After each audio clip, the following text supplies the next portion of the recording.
در مصطفیٰ صلی اللہ تعالیٰ علیہ وآلہ وسلم کی طرف دل کا سفر۔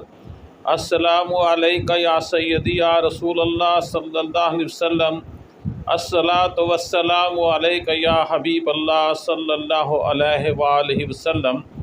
تصور مصطفیٰ صلی اللہ علیہ وسلم وہ خیال جو دلوں کو منور کر دیتا ہے، جس سے روح کو قرار ملتا ہے اور آنکھوں میں سکون اتر آتا ہے۔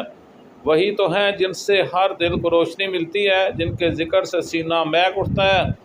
اللہ نے انہیں نور کا مرکز بنا کر زمین پر بھیجا اور انہی کے چہرہ انور سے کائنات جگمگا اٹھی۔ زمین کنگ ہے، الفاظ کمزور ہیں، کیسے بیان ہو عظمت مصطفیٰ صلی اللہ علیہ وسلم۔ ساری دنیا کا حسن مصطفیٰ صلی اللہ علیہ وسلم کے آگے فقط ایک سایہ ہے۔ جب انہیں پکارا راستے خود بخود کھلنے لگتے ہیں۔ طوفان رک گئے، ہوائیں رہبر بن گئے اور دل کو یقین ہوا کہ در مصطفیٰ صلی اللہ علیہ وسلم سے خالی کوئی نہیں لوٹتا۔ در سرکار صلی اللہ علیہ وسلم ہے، در شاہ نہیں۔ یہ وہ در ہے جہاں سوال نہیں صرف عطا ہے، جہاں ہاتھ اٹھتا نہیں کہ خالی رہ جائے، جہاں مانگنے والے کو کہا جاتا ہے اور بھی کچھ مانگ۔ اے سائل عشق، جب وہ مائل کرم ہے تو جھجک کیوں، کچھ مانگا وہ دے دیا، اب اور بھی کچھ مانگ۔ یہ در وہی ہے جہاں تنگی نہیں بلکہ کشادگی اور رحمت کا سمندر ہے۔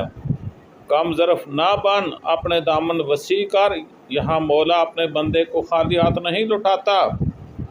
ہوش میں آ، بحث نہ کر، یہ وہ در ہے جہاں مانگنا ہی عبادت ہے۔ نصیب والوں کو جب زلف محمد صلی اللہ علیہ وسلم کی خوشبو چھو جائے تو پھر اور کیا چاہیے، پھر بھی وہ کہتے ہیں اور بھی کچھ مانگ۔ اے باد صبا، جب تیرے سر پہ ان کی زلفوں کا سایہ ہے تو پھر بھی دل کچھ چاہتا ہے، ہاں چاہتا ہے ان کی زیارت، ان کے قدموں کی خاک، ان کی نگاہ کرم۔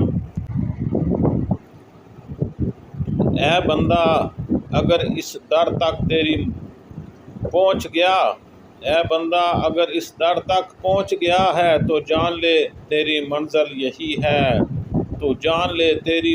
یہی ہے، یہی در ہے وہ جہاں سائل جولی بھر کے بھی کہتا ہے یا رسول اللہ اور بھی کچھ مانگ۔ جنت کی طلب چھوڑ دے، مدینے کی طلب کر، کیونکہ جنت تو ان کے قدموں کی خاک سے شرماتی ہے۔ صلو علی الحبیب صلی اللہ تعالیٰ علیہ وسلم، صلی اللہ علی سیدنا محمد وعلی آلہ وصحبہ وبارک۔